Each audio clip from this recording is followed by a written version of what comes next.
Hey there, this is Ryan Eckert with Peak Endurance Solutions. Thanks for purchasing a run base plan from the Training Peaks training plan library that I have available. The point of this video is just to give you a brief overview of the base plan that you have purchased, as well as some of the things that it includes and some of the features of the plan. For the purpose of this video, you'll notice that I am using an advanced 8-week run base plan. Just know that this video is applicable to any base plan that you've purchased, whether it's a beginner, intermediate, or advanced base plan. The point of this video is just to give you an overview of the general features of these plans, and the features tend to be pretty similar across plans. So the features that I'm going to go over are going to be applicable to any level plan that you've purchased. If there is a difference between a plan, I'll make sure to point that out when I'm going over that feature. So just to start, you'll notice that this plan has an introduction note card that is available on day one of the plan. I designed this to be a rest day on purpose, and that is so that you can spend a little bit of time going through this video that hopefully you have clicked on. The link is going to be right here. Once you're done watching this video, then I'll direct you to read this road running base plan instruction booklet. So this has a bunch of useful information that is going to help guide you through the plan. If you click on that file from your Training Peaks, it should download something that looks like this, a PDF document of an instruction booklet. So you'll see when you open this up that there's going to be a table of contents that gives you some or an overview of some of the contents that you're going to find within this instruction booklet. So some of these sections can be kind of important. You'll notice as you scroll down that I give you a brief intro. And then this is an important section if you're brand new to Training Peaks. This gives you a layout and content overview of the base plan. So if you're brand new to Training Peaks, this section will also help orient you to the Training Peaks app or the Training Peaks website. I typically operate from the Training Peaks website version of the app, not necessarily the physical smartphone app. I use the smartphone app myself when I'm looking up a workout that I have, scheduled for me or for another athlete if all I have is my phone on me. But I typically will look at Training Peaks on the web app, which is a lot easier to see, like your calendar view and things like that. And so if you go to the Training Peaks web app or website, you'll notice that there is a couple different pages. So this will orient you to the different types of pages and what information it contains. You'll see a couple different types of sessions in this plan, running sessions, resistance training sessions, cross training sessions, and then rest days. So this just gives you an overview of what some of those sessions are, what your session is going to look like when you complete it. So Training Peaks, if you're new to Training Peaks, it has a color system. So your note or your session card will light up a certain color once you've completed it, or if you've missed it. It'll show up green, yellow, orange, red, or a gray workout is a workout that isn't paired with a planned workout. So this gives you an overview of what that means, and then what features you have access to with a premium athlete account versus a basic athlete account. So spend a little bit of time reading through this if you are newer to Training Peaks. If you've used Training Peaks before, then you can pretty much skip this section for the most part. And I do give some info related to some partners that we have that works with our company, Peak Endurance Solutions. We just have a couple that we really like. So Roka is, eyewear, swimming related apparel. Moxie Nutrition is a relatively local sports nutrition company based out of Phoenix, Arizona. And then the last couple are some kit sponsors that we have, or kit partners. So Jack Rue makes a range of different types of apparel, from running only apparel to cycling to triathlon and a few different other types of sports.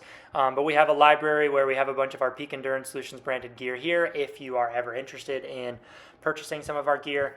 And then this company Q Activewear, they offer some swimwear and some cyclewear that is a little bit more affordable than Jack Rue, especially their cyclewear. They were known for their swimwear at first, and then they kind of expanded into other disciplines, other sports. They have really, really good quality stuff. It just tends to be a little bit more affordable than the Jack Rue apparel that we have, if you're looking for some Peak Endurance Solutions branded apparel. And then as you go on, you'll see, so this section is probably one of the most important ones. So this gives you an overview of some of the terminology and language that I use in the plan. So I try and keep the terms and the type of language that I use to describe training sessions and intensity fairly general, so that it's ubiquitous across a variety of different athletes and coaches and platforms. Obviously, every coach has some unique phrases and unique terms that they may use to describe certain things, but for the purpose of all of my training plans and base plans, I try and keep that terminology relatively broad and general so that it can be applied across different athletes and coaches. And again, if other athletes and if you've worked with other coaches or talked with other athletes about different training concepts or their training plans, then hopefully most of these terms will be familiar, because other athletes and coaches typically tend to use these terms that I have outlined here. So you'll notice most of the terms that I go over are related to methods or ways of prescribing training intensity and describing certain types of sessions. So one of the most basic ways that I prescribe training intensity, especially in beginner base plans, is rating of perceived exertion. I use a 1 to 10 scale.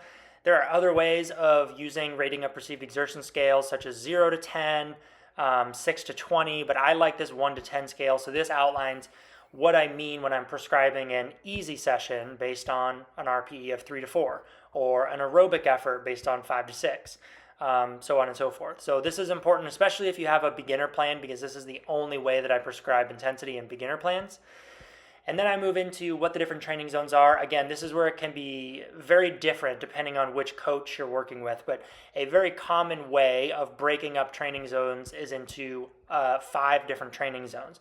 So I give some information here related to a typical 5-zone training model and what sort of perceived exertion, percentage of maximum heart rate, percentage of threshold pace, percentage of threshold power relate to those training zones, as well as what type of efforts relate to that specific zone. So this is actually really important to understand when you are going into certain training sessions. Being able to interpret what I mean by like an easy pace or an aerobic pace or a tempo pace or an interval or VO2 max pace. So this is important to understand if you aren't already familiar with it. And then I go into the different types of sessions that you'll see. So especially in a base plan, the only types of sessions you're really going to see are easy sessions, aerobic sessions, tempo, and interval sessions.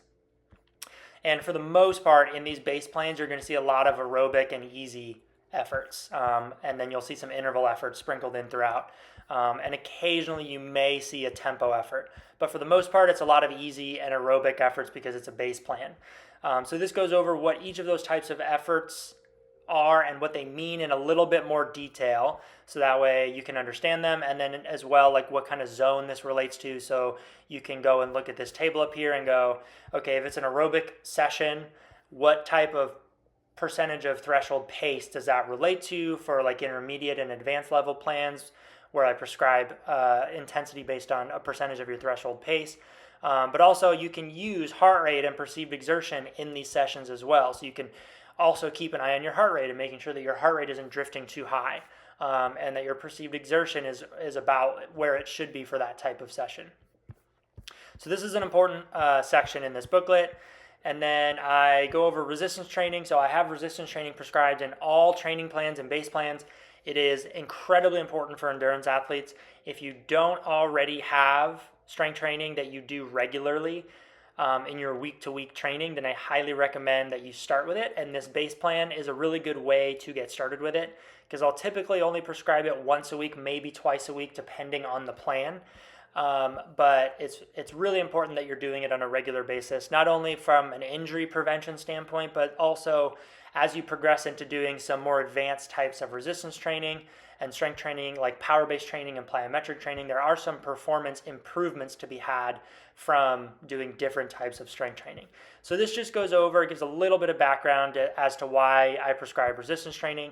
And then I link in a more thorough write-up on the science surrounding strength training for endurance athletes. If you go here, this takes you to my website, to a blog that I have. And on that blog, I have a variety of different topics that I have written about and kind of looked into the science around different training-related topics. And then I have a couple sections that might be useful on maximizing recovery between training sessions. And again, most of this stuff is just focusing on basic, high-level things. And then I link in some more thorough write-ups on topics that I think are important to read about in more detail. But as you can see, kind of big picture things like sleep, hydration, some basic nutrition concepts. And then I do have a section on basic sports nutrition. It obviously is a huge factor when it comes to recovery, but not only recovery around training, but fueling during training as well. So I do start to dive into how it relates to recovery as well as fueling during training. And then I finish with just a conclusion. And I do give my email address. If you ever have any questions, you can always reach out to this email address. And I do link to my blog, which I call my VO2 Max Forum. If you click on this, it'll take you to my website, and you'll see there are a ton of different posts that I've written that dive into the science around a variety of different topics as they relate to endurance athletes. So this is here if you're interested in reading about a variety of different topics, and if you're curious about different things that I may have mentioned in this instruction booklet. So then once you are done reading that, then you are essentially ready to tackle the base plan. So depending on which level base plan you have, you're going to see that you have your sessions prescribed to you based on perceived exertion in beginner plans or a percentage of threshold pace in intermediate or advanced plans. So in order to get a threshold pace for you, day 2 starts with, for intermediate and advanced plans, a run-specific threshold test. So this is going to be the first session you do, and this is going to help you establish your training zones. So you'll see I give a lot of info related to what threshold pace is, and then how to set up training zones in Training Peaks once you have your threshold pace data from this 20-minute time trial test. I also put in here a training zones Excel spreadsheet. If you click on this, it'll open up an Excel spreadsheet. This is what I personally like to use, and it has all of your training zones outlined in like a simple table that's easy to follow. If you open this up after you do your test, you'll be able to put in your age. Let's just say you're 30 years old. Let's say you have a resting heart rate of 55, and you'll see your heart rate ranges are already calculated for you. I like to use a percentage of heart rate reserve, which is just taking your max heart rate minus your resting heart rate, and that gives you a heart rate reserve. And then you multiply that number by various percentages to get zone 1 through 5 heart rate ranges. So all you need to know is your age and your resting heart rate in order to get heart rate ranges. And then to get your pace ranges, you can get your threshold pace by doing that test, and then you can use this calculator right here, this link that allows you to convert pace in minute per mile to speed in miles per hour or kilometers per hour, and then you can multiply that by percentages to get the speed ranges. Once you have those speed ranges, you can then multiply or convert those speeds back to pace in minutes per mile or again, I use minutes per mile because I'm in the U.S., but if you're outside of the U.S., it may be minute per kilometer pace. So you could convert this over to minute per kilometer pace as well if you needed to. And then if you do use a power meter, which is becoming more common in running, you can use your power meter during that threshold test, and then you can get a threshold power. Let's say it's 300. If you plug that in, you'll notice you have your run power ranges here as well. Again, I prescribe everything based on percentage of threshold pace for intermediate and advanced plans, so that's what your sessions are going to be prescribed on. But if you'd like to also check in with other ways of measuring intensity, such as power, heart rate, you can have that in here as well. And then what I like to do personally and with my athletes is I take this chart and then I will open up Training Peaks and just manually input my training zones into my Training Peaks settings. So I can't show you that here because I'm just in my coaching account, but you usually have a settings icon somewhere on either the app or on the website page. And if you click on it, you'll be able to pull up training zones, and you can manually input training zones to match what's in that Excel spreadsheet. That's what I would recommend, because if you go in and you try and input training zones into Training Peaks, it gives you a lot of different options to calculate training zones, especially pace related zones and heart rate related zones. And it can be a little overwhelming if you don't know which one you want. But the types of zones that I have and the method that I've used to calculate them are pretty generalized and like kind of well used and used fairly commonly. Some people have some really like special and interesting and unique ways of setting up training zones. And so there's some really interesting training zone options in there for you to choose from, and it might not necessarily be the greatest way of breaking up your training zones. So I would recommend using the way that I've set them up in the Excel spreadsheet. And then once you have all that done, then you're ready to take on your run sessions with your up-to-date threshold pace. Again, beginner plans, you won't have to do any of this. It's all based on perceived exertion. So you'll just go into your sessions and you'll see that they're all prescribed based on perceived exertion. But for intermediate and advanced plans, you'll see that they're prescribed on a percentage of threshold pace. And I give a descriptor related to what kind of effort that should be at. All right. So I explained that in here a little bit on the first run session that you have. And it just kind of, all the sessions are like that. Again, beginner, all perceived exertion, intermediate and advanced, all based on a percentage of your threshold pace. So once you do your first running session and you become more familiar with how everything's laid out, then you'll just kind of be ready to take on the rest of the base plan. So the purpose of this base plan is to build a base level of fitness. And what that typically means is to kind of build or establish a good aerobic base to then build upon for more race-specific preparation. So that is the purpose that I kept in mind when developing these base plans. They're not designed to be overly challenging and have a lot of really intense work in them. Again, you'll notice the majority of the sessions are easy sessions and aerobic sessions with the occasional stride in here, a session that has some strides in it. And I'll eventually layer in some interval sessions, some short, hard interval efforts later on in the back half of most plans. But you'll see most of it's just aerobic base building. It's fairly like kind of boring work. You're just going out there and getting in some aerobic or easy base miles.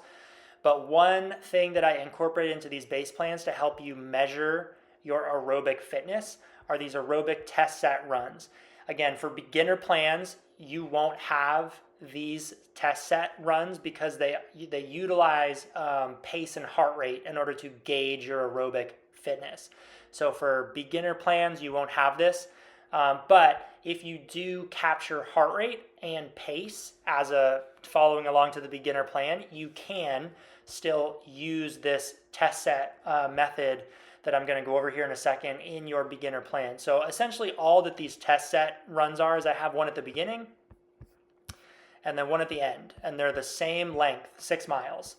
And essentially all you're going to do is look at this run when you're done, and I go over this in here how to do it, but when you look at, you can click an analyze button and it will pull up a variety of metrics. One of the metrics that comes up in the analyze section of your workout file when you're done is what is called, it shows up as pace to heart rate or power to heart rate. So it shows up as PA:HR. I think I have that written down. Yeah, right here. So you'll see a metric, and this is called your aerobic decoupling metric. It's basically how much your heart rate deviates from your pace over the course of the run. So obviously if you're going out and you're doing a steady, comfortable run, a sign of better aerobic fitness is having your pace and your heart rate stay intact with each other throughout the run. If, for example, your pace stays the same, but your heart rate continues to climb rapidly throughout the run, then this decoupling metric, which I believe it gives it to you in a percentage, will be greater than like 2, 3, 4, 5%, which above 5%, which I lay out right here, is starting to be relatively high, which means that there's probably some room for improvement in your aerobic durability or your aerobic fitness at that sort of pace that you're trying to run at. So a quote unquote good percentage to aim for when it comes to aerobic decoupling is to see less than 5%.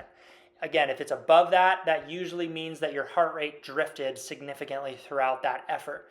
That could be from fitness, but it could also be related to other things like dehydration, or if the conditions are really hot, or if you're running into a tailwind the first half and then you're running into a headwind the second half. A variety of things influence your heart rate, so you just have to make sure when you do this test set, try and replicate the conditions as much as possible. This is a good session to do on the treadmill as well, especially if you don't mind running on the treadmill. You can do this on the exact same pace. You could do it the exact same incline and the exact same conditions, and you can replicate this test exactly. And then you can truly see from the beginning to the end if your aerobic fitness has improved somewhat, because you'll be able to see based on this decoupling metric if it's gone down at all. So if you start off and you do this test session, Maybe you're just coming off of a big period of time where you haven't been doing a lot of running. I would expect this aerobic decoupling metric to be a little higher than if you were coming off of a big block of a lot of training. If you have a lot of fitness, like years and years and years of doing lots and lots of running, again, this metric might not be very high initially, but if you aren't, it might be really high to begin with. So you can get your decoupling metric at the beginning, and then you can redo this test set at the very end, which is the last session, and you can do the same thing. Check in with your pace to heart rate. If you do wear a power meter, it shows you pace to power by default usually, so you would look at this for pace to power. Same thing, and honestly, or power to heart rate, power to heart rate. And power to heart rate honestly is a little bit better anyways, because pace can be a little variable depending on the terrain you're running at. If you're running on the treadmill or perfectly flat terrain like a track, pace is fine because obviously there's no up and downhill to influence pace. But you can check in at the end of this base plan and see if you've had any improvements in your aerobic fitness. So that's one way that you can kind of test your aerobic fitness, is using that aerobic decoupling metric. And that's kind of what these base plans are trying to improve, is just your aerobic fitness, which is a really important quality of fitness to have. It's often overlooked for some flashier and fancier ways of measuring fitness like VO2 max and threshold. But aerobic running and having a good aerobic engine is the bread and butter, the foundation of good running fitness. Running fitness is comprised of a lot more than just threshold and VO2 max. Those are a couple ways of assessing fitness, and those ways, or those types of fitness, are important. But I would argue, and many would argue, that some of these more aerobic based fitness markers, such as your aerobic durability, which can be measured with aerobic decoupling, and even other things like running efficiency, which we don't measure in this plan, can be, and that's developed through lots of aerobic running and just running volume in general. Those things tend to be just as important, if not more important, than threshold and VO2 max, depending on which event you're training for and what your goals are. So hopefully this video gave you a good overview of this plan and what to expect, as well as some of the features that it has built in. If you have any questions, you can always reach out to me at peakenduranceSolutions@outlook.com, or you can go to my website, which is peakenduranceSolutions.com, and I have various ways of getting in touch with me through there.